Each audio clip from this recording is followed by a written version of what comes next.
Good evening, I'm Jay Crutchley of the Diary of a River Severn Zander Angler. I want to approach the subject tonight of fish theft and fish poaching. It's not legal. Don't do it, guys. I mean, I know 90% of you on this page won't do it, but I've had a few people say to me the last few days, ask me the rules on taking Zander because they've seen people do it and pike can do it.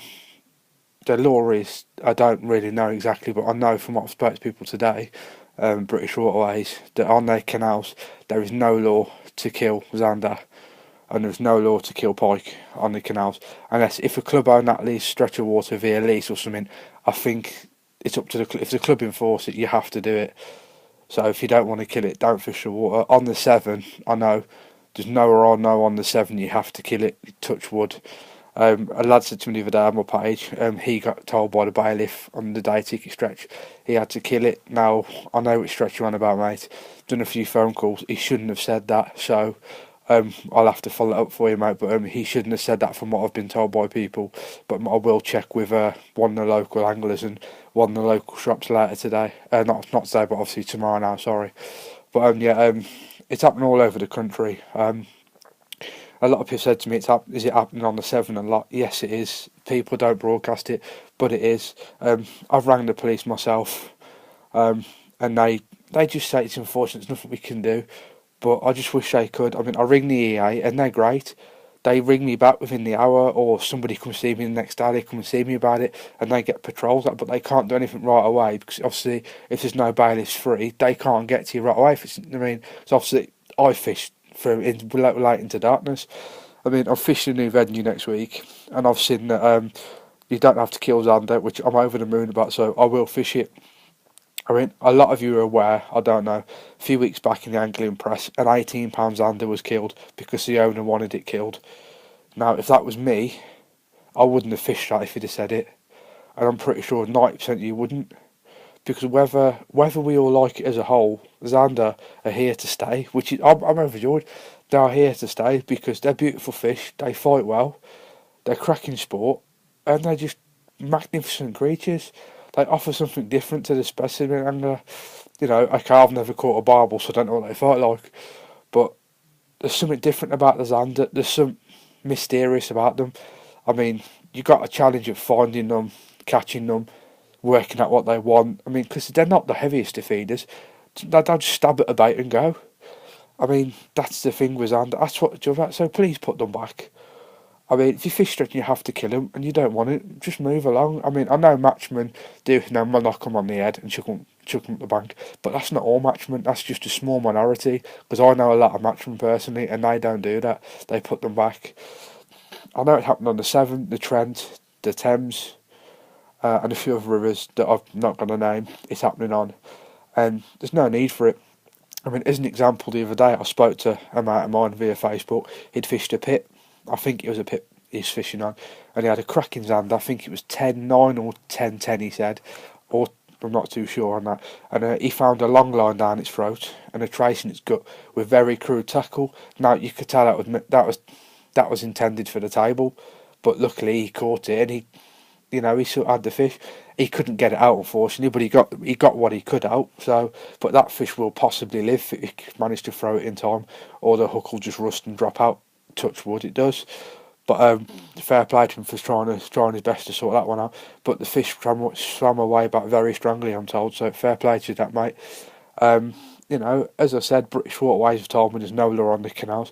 So go out there, find your Zander, put them back, admire them, take pictures, videos, etc. Put them back quickly. They're very fragile creatures, but they are fantastic winter and even late summer sport in the evenings. They're fantastic. They're just a challenge. I mean, when I'm fishing a new venue this week, I'm buzzing because it's a new venue. I don't know what to expect. Is there going to be a big in there, or is there going to be some small ones? It doesn't matter. That's the joy of Zander fishing. I mean, on the Severn, your next bite could be from a 3-pounder. Your next bite could be from the record Zander. You don't know.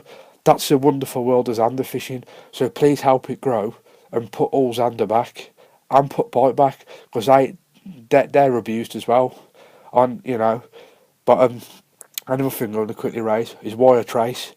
Unless you are 100% certain there is no pike in the area, while fishing for perch or zander, you don't need a trace.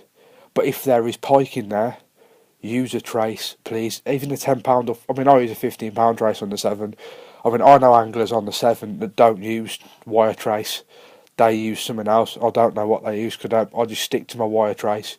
£10 or £15. I mean, the £15 wire I use is thin anyway, so because Zander will be alright with it, and I don't like resistance to people. I'm more metal. The quicker they drop the bait, that's why I use really thin traces. But I mean, there's a canal I want to fish that I know there's big perch in it, but because I don't know, and I'm going to fish little live baits and little dead baits, but because I don't know if there's pike in there or not, I will be using a wire trace. I mean, if I ring up a Stillwater tomorrow and I say, oh yeah, there's big perch and zander in here, but there's no pike, you don't have to use a trace. Bonus, I'll go down to Christon Quicksilver, or I'll go down to a £20 sea mono. Just give it a go. But other than that, I will use a wire trace, because there's nothing worse than finding a fish with a big, trace in its neck with not wire. I know we can't help it if a zander hits a match when bringing a fish in, or hits us fishing for silverfish. We can't help that. If it bites off, that's not our fault. There's nothing we can do on that matter. But that's all I'm going to say anyway for tonight. Any questions, let me know. Any opinions, feedback's welcome. I just want to give a couple of shout outs. Rig Station and Ollie, keep going, mate. AJ's tackle, just starting, but get in touch and see what you can do for you on Force, etc., and see what you can get in for you. He will offer you a good price. A big shout out to Camille. He's one of my mates who's Polish. If I'm on the bank and I need translating, he'll text through so I can talk to the Polish anglers via Camille. So I really appreciate that, mate. Also, a big shout out to all the other supporters. Anthony Wood, we're going to get a session soon. We're going to get some good zander now. I'm going to catch some zander and show you what they're about, and show you why I like them, and show some big and small. I'm going to show you what zander fishing's about. Hopefully this year. I haven't been out a lot, but from this weekend onwards, my season starts here, and I hope you lot are going to be in for it for the long haul, and back me and support me and keep getting involved on the page. If you want a session, let me know. We'll sort something. But once again, thank you to all, and tight lines, and have a good night.